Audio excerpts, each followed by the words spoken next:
ઓમ ગણેશ હર હર મહાદેવ। એકવાર પુનઃ ચાલો સત્સંગ કરીમાં આપ સૌનું સ્વાગત છે। સૌથી પહેલાં બોલો શ્રી પુરુષોત્તમ ભગવાનની જય।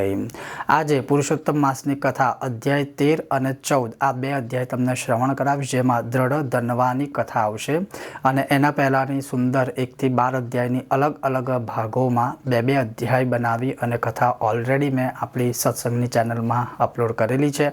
જો તમે એ કથા પણ શ્રવણ ન કરી હોય તો તમે શ્રવણ કરી શકો છો। તો ચલો આજનો સત્સંગ શરૂ કરીએ। દ્રઢ ધનવાની કથા અધ્યાય 13। શૌનકાદિ ઋષિઓએ પૂછ્યું કે હે મહાભાગ્યશાળી સૂત, હે વક્તાઓમાં શ્રેષ્ઠ સૂત, પુરુષોત્તમ માસના સેવનથી દ્રઢ ધનવા રાજા ઉત્તમ રાજ્યને, પુત્ર પૌત્રાદિને, પતિવ્રતા સ્ત્રીને તથા છેવટે યોગીઓને પણ દુર્લભ એવા ભગવાનના લોકને કેવી રીતે પામ્યા? એમની કથા શું છે તે અમને કહો। તમારા મુખકમળથી વારંવાર શ્રેષ્ઠ કથાઓ સાંભળીએ છીએ, છતાં હે તાત, જેમ અમૃત પિતા તૃપ્તિ ના થાય તેમ અમને તૃપ્તિ થતી જ નથી। આથી એ પુરાતન ઇતિહાસ તમે અમને વિસ્તારથી કહો। અમારા ભાગ્યના બળથી જ વિધાતાએ તમને અમારા દર્શન કરાવ્યા છે અને અમને તમારા દર્શન કરાવેલા છે। ત્યારે સુતજી બોલ્યા, હે બ્રાહ્મણો, સનાતન મુનિ શ્રી નારાયણે એ પુરાતન ઇતિહાસ નારદજીને જે કહ્યો હતો તે જ હું કહું છું। હે મુનિઓ, રાજા દ્રઢધનવા ચરિત્ર પાપોનો નાશ કરનારું છે, તેથી ગુરુના મુક્તિ હું જે પ્રમાણે ભણ્યો છું એ જ તમને કહું છું। નારાયણ બોલ્યા કે હે મુનિરાજ નારદ, રાજા દ્રઢધનવાની પુરાતન કથા કહું છું, શ્રવણ કરો। એ સુંદર કથા ગંગાની પેઠે પવિત્ર કરનારી છે, હૈ દેશનું રક્ષણ કરનાર। શ્રીમાન ચિત્રધર્મા નામે પ્રખ્યાત રાજા હતો। તે સાચો પરાક્રમી તથા બુદ્ધિમાન હતો। તેનો પુત્ર પણ અતિ તેજસ્વી હતો। તે દ્રઢધનવા નામે પ્રખ્યાત થયો હતો। તે સર્વગુણોથી યુક્ત, સત્ય વાણીવાળો, ધાર્મિક તથા પવિત્ર હતો।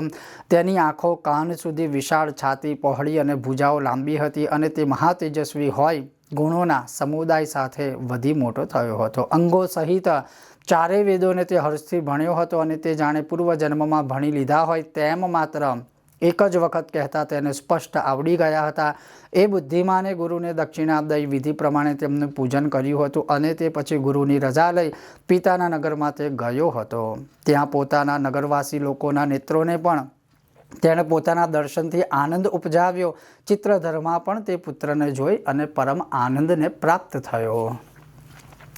તે પછી પોતાનો એ પુત્ર યુવાન, સર્વધર્મને જાણનાર અને પ્રજાનું પાલન કરવા માટે સમર્થ છે એમ જાણી ચિત્રધર્માએ મનમાં નક્કી કર્યું કે હવે આ સંસાર મારે માટે શું કામ છે? હું તો હવે 2 ભુજાઓવાળા, મુરલીધારી, પ્રસન્ન મુખવાળા, શાંત તથા ભક્તોને અભય આપનારા શ્રી કૃષ્ણનું આરાધન કરું। કારણ કે ધ્રુવ, અંબરીશમ, શર્યાતિ તથા યયાતિ વગેરે રાજાઓ તેમજ શિબી, રતિદેવ, શશબિંદુ, ભગીરથ, ભીષ્મ, વિદુર, દુષ્યંત, ભરત, પૃથુ, ઉત્તાનપાદ, પ્રહલાદ અને વિભીષણ આ અને બીજા રાજાઓએ પણ અનેક જાતના ભોગો છોડી દીધા હતા ને આ નાશવંત શરીરથી પુરુષોત્તમ ભગવાનનું આરાધન કરી ધ્રુવપદ, મોક્ષપદને પ્રાપ્ત થયા।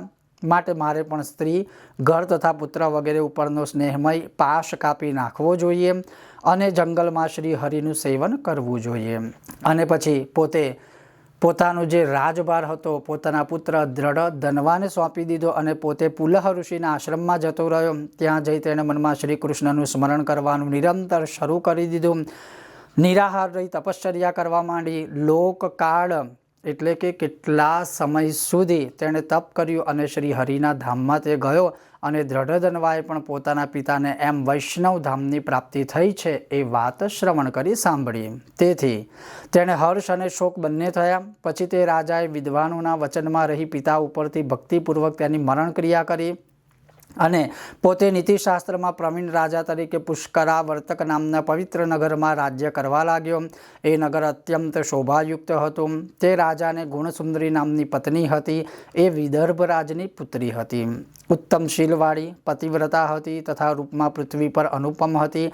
તેણીને 4 પુત્રો જન્મ આપ્યા હતા। તેઓ પણ દિવ્ય રૂપવાળા તથા ઉત્તમ હતા। ઉપરાંત સર્વ શુભ લક્ષણોવાળી પુત્રીને પણ તેમણે જન્મ આપ્યો હતો। તેનું નામ ચારુમતી હતું।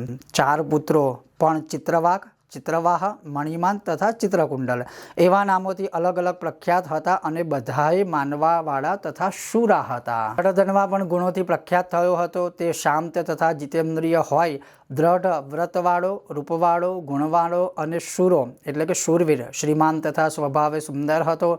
એટલું જ નહીં પણ વેદો તથા વેદોના અંગોને તે જાણતો હતો. બોલવામાં હોશિયાર હતો, ધનુષ વિદ્યામાં કુશળ હતો. અંદરના એના 6 શત્રુઓ કામ, ક્રોધ, મદ, મોહ, માયા અને મત્સર આ બધા તો એણે જીતી લીધા. બહારના સર્વ શત્રુઓનો તો તેણે નાશ જ કર્યો હતો. ક્ષમામાં તે પૃથ્વી જેવો, ગંભીરતામાં સમુદ્ર જેવો, સમભાવ રાખવામાં બ્રહ્મદેવ જેવો અને તરત પ્રસન્ન થવામાં શંકર જેવો હતો. જાણે બીજા રામચંદ્ર હોય એમ એક પત્ની વ્રતને તે ધારણ કરતો, ઉત્તમ ધર્મ પાલન કરતો હતો અને બીજા કાર્તવીર્ય જેવો એ અતિશય ઉગ્ર પરાક્રમી હતો. શ્રી નારાયણ બોલ્યા કે એક વખત રાત્રે રાજા દ્રઢ ધનવા સૂતો હતો. તે વેળાને તેણે વિચાર આવ્યો, આ આશ્ચર્યકારક વૈભવ કયા મોટા પુણ્યથી મને પ્રાપ્ત થયું. આ જન્મમાં તો મેં કોઈ તપ નથી કર્યું, આ જન્મમાં તો મેં કોઈ કર્મ નથી કર્યું, આ જન્મમાં મેં કોઈ દાન નથી દીધું, આ જન્મમાં મેં કોઈ હવન કે હોમ નથી કર્યા, છતાં પણ મને આ બધું પ્રાપ્ત કેવી રીતે થયું, અથવા હું કોના ભાગ્યનું આ બધું ભોગવી રહ્યો છું એમ વિચાર કરતો. એટલામાં રાત્રિ સમાપ્ત થઈ, બ્રહ્મ મુહૂર્ત સમય થઈ ગયો એટલે શયનમાંથી ઉઠી ગયો. વિધિ પ્રમાણે સ્નાન કર્યું, ઉદય પામતા સૂર્યની પૂજા કરી, સંધ્યા કરી, ભગવાનના અંશરૂપ દેવો ઋષિઓનું તર્પણ કર્યું અને બ્રાહ્મણોને નમસ્કાર કરી દાન દીધા અને તે પછી ઘોડા ઉપર સવાર થયો. તે પછી મૃગયામાં લાગેલા મનવાળો જે રાજા હોય અને જંગલમાં ગયો. ત્યાં તેણે ઘણા મૃગો, ભૂંડો, વાઘ અને રોજ માર્યા. પણ તેવામાં દ્રઢધન્વાએ બાણથી ઘાયલ કરેલો કોઈ મૃગ બાણ લઈને જલ્દી એક વનમાંથી બીજા વનમાં જતો રહ્યો. ત્યારે રાજા પણ એ મૃગની પાછળ જ્યાં લોહી ટપકતું હતું એની પાછળ ગયો. પણ પેલો મૃગ ક્યાંક છુપાઈ ગયો એટલે રાજા તે જંગલમાં ભમવા લાગ્યો. તેને તરસ ઘણી જ લાગી હતી. તેવામાં ત્યાં સમુદ્ર સરખું એક સરોવર તેણે જોયું. તરત ત્યાં જઈને તેણે પાણી પીધું. પછી તેના કાંઠે તે આવ્યો. ત્યાં એક મોટું વડનું ઝાડ હતું અને તેની છાયા ગાઢી હતી અને તેથી તેની સાથે વડવાઈએ ઘોડો બાંધ્યો અને રાજા ત્યાં બેસી ગયો. એટલામાં ત્યાં કોઈ પોપટ આવ્યો. તે ઘણો જ સુંદર હતો, અતુલ મનુષ્ય ભાષા બોલતો હતો. તે રાજાને મોહ પમાડતી હતી. પછી એ પોપટે ત્યાં એકલા બેઠેલા દ્રઢધન્વાને સંબોધી એક ઉત્તમ શ્લોક વારંવાર બોલ્યો. એ શ્લોક એનું અનુવાદ તમને કહું કે પૃથ્વી પર તને અતિલ સુખ છે, એટલે કે પૃથ્વી પર તને અતુલ સુખ છે. તે જોઈને તું તત્વનો વિચાર કરતો નથી તો તું પાર કેવી રીતે પામીશ. ત્યારે વારંવાર એ શ્લોકને રાજાની આગળ તે બોલવા લાગ્યો. ત્યારે તેનું એ વચન સાંભળી રાજા ખુશ થયો અને મોહ પણ પામ્યો. તે વિચારમાં પડ્યો કે આ પોપટ એક જ શ્લોકને મને વારંવાર કેમ સંભળાવે છે, વારંવાર આ વચન કેમ બોલે છે. હવે એ થોડું મને મુશ્કેલ લાગે છે અને આ શ્લોકના સારથી ભરપૂર છે. આ પોપટ બીજે વ્યાસપુત્ર સુખદેવ તો નહીં હોય ને? જેમ સુખદેવજી સંસાર સાગરમાં ડૂબતા અને મૂઢ બનેલા શ્રી કૃષ્ણ ભક્ત પરીક્ષિતનો ઉદ્ધાર કરવા માટે આવ્યા હતા, કદાચ એમ આ પોપટ સંસાર સમુદ્રમાં ડૂબતા મારા જેવા મૂઢનો ઉદ્ધાર કરવા તો નથી આવ્યો ને, એમ રાજા વિચાર કરતો હતો. એટલામાં એ રાજાની સેના તેને શોધવા આવી ચડી. પેલો પોપટ રાજાને એમ બોધ આપી અદૃશ્ય થઈ ગયો. એટલે રાજા પણ પોતાના નગરમાં આવી પોપટનું એ વાક્યનો વિચાર કરવા લાગ્યો.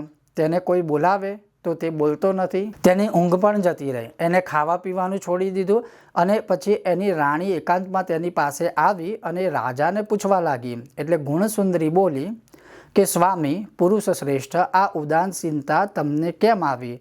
ઓ રાજા, ઉઠો, ભોગવો, કંઈ બોલો તો ખરા. તમે આમ નિરાશ થઈને એકદમ ચૂપ થઈને શાંત થઈને કેમ બેઠા છો?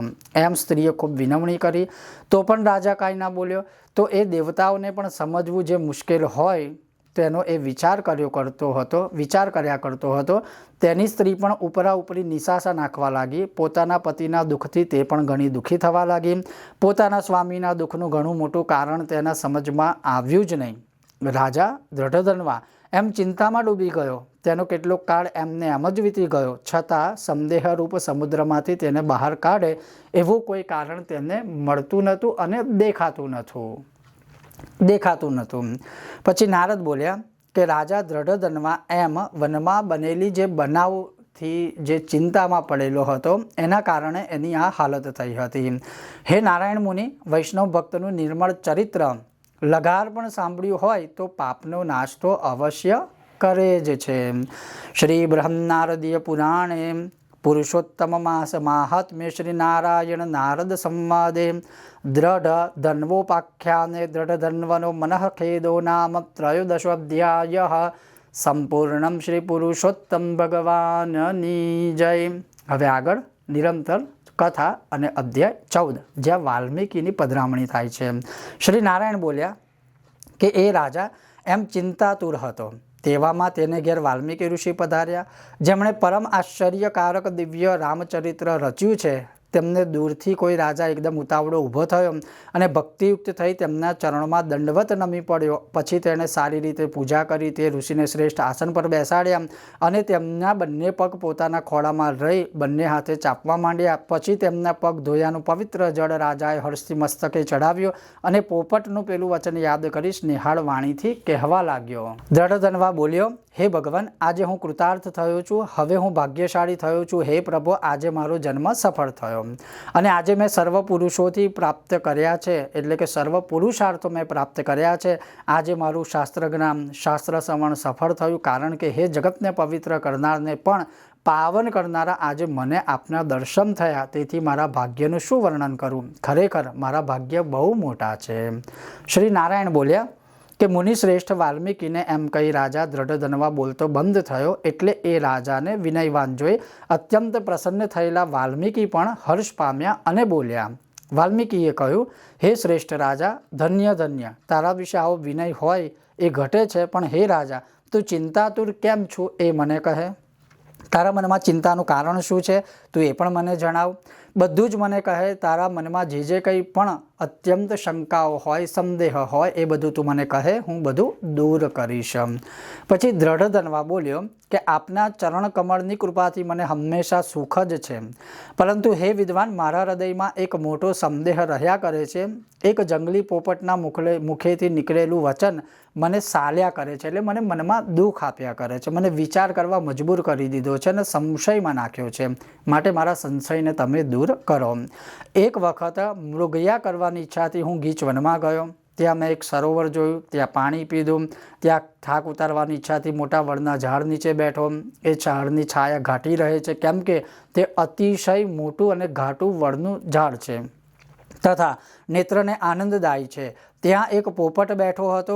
તેના મારા પર નજર પડી એટલે એ પોપટ મને મારી ઉપર જોઈ અને વારંવાર એક જ શ્લોક બોલતો અને મોઢું મારી સામે કરી અને મને જોઈને વારંવાર એક જ પ્રકારનો શ્લોક બોલ્યા કરતો.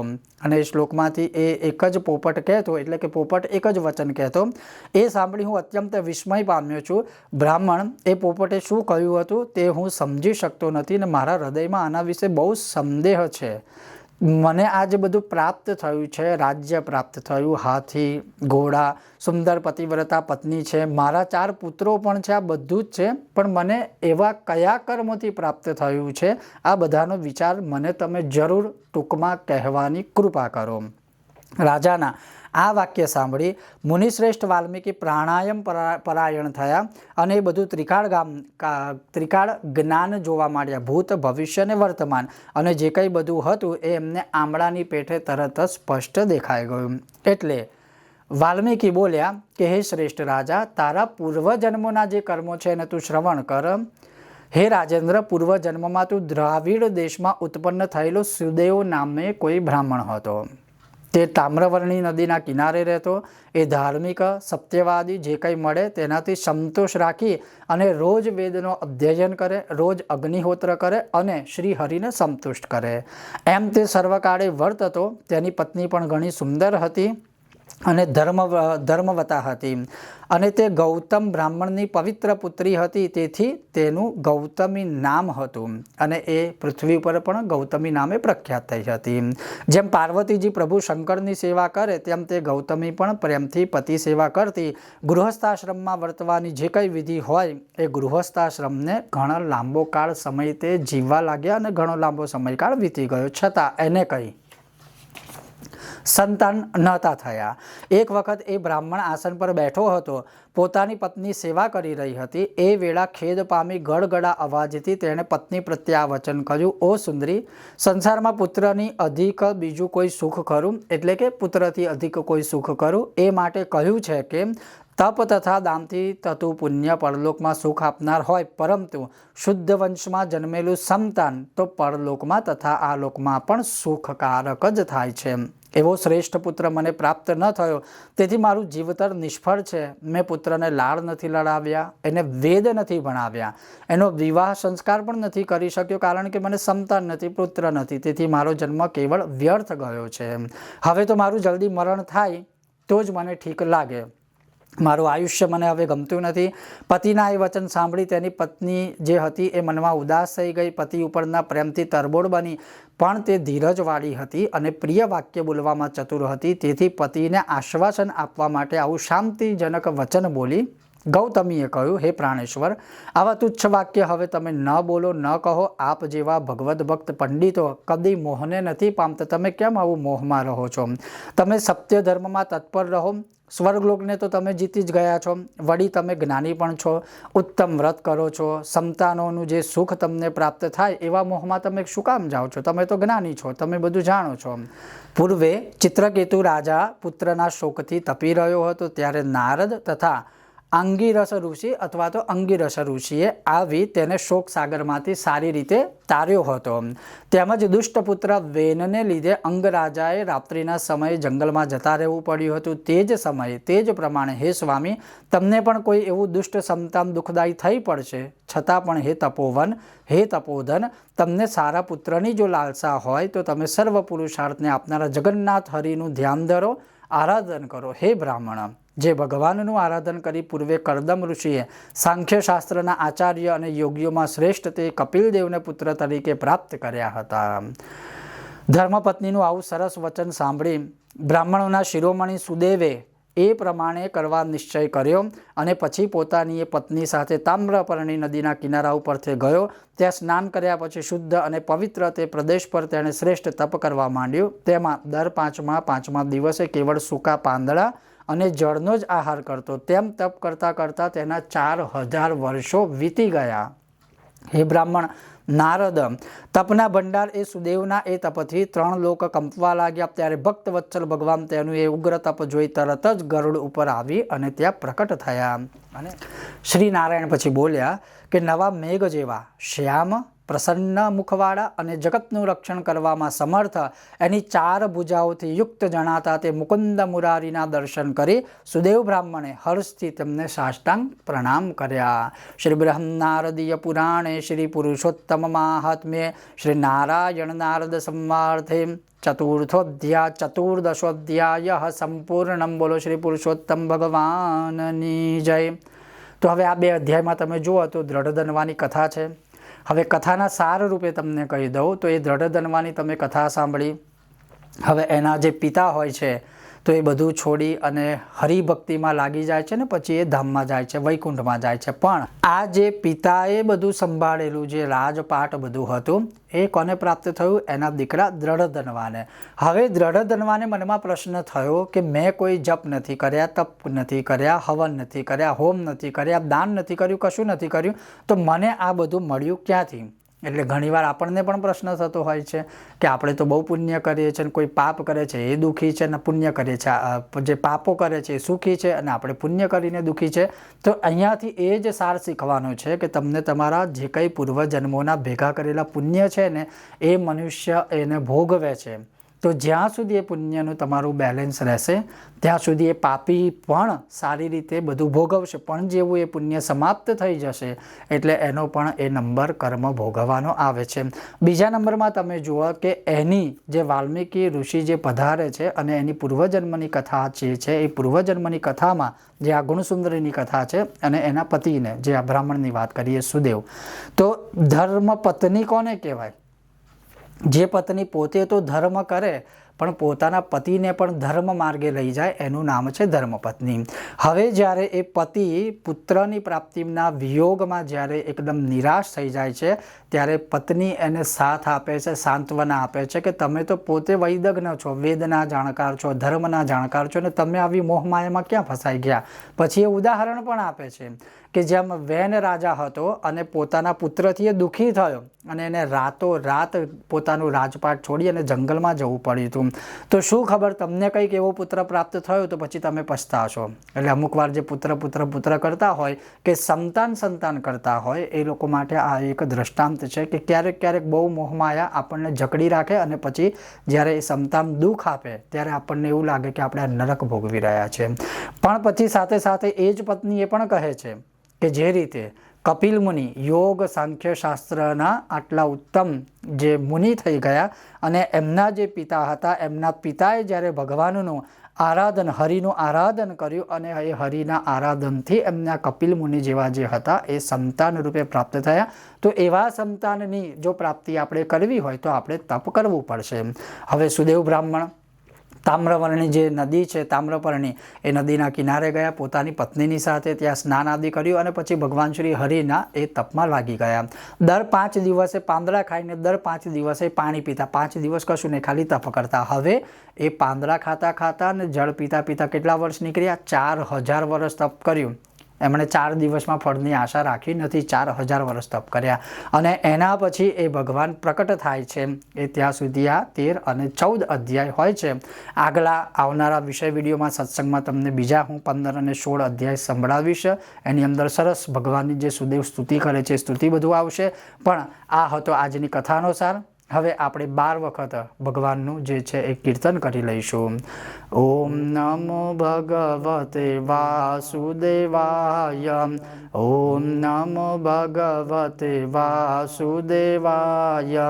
ઓમ નમો ભગવતે વાસુદેવાય. ઓમ નમો ભગવતે વાસુદેવાય.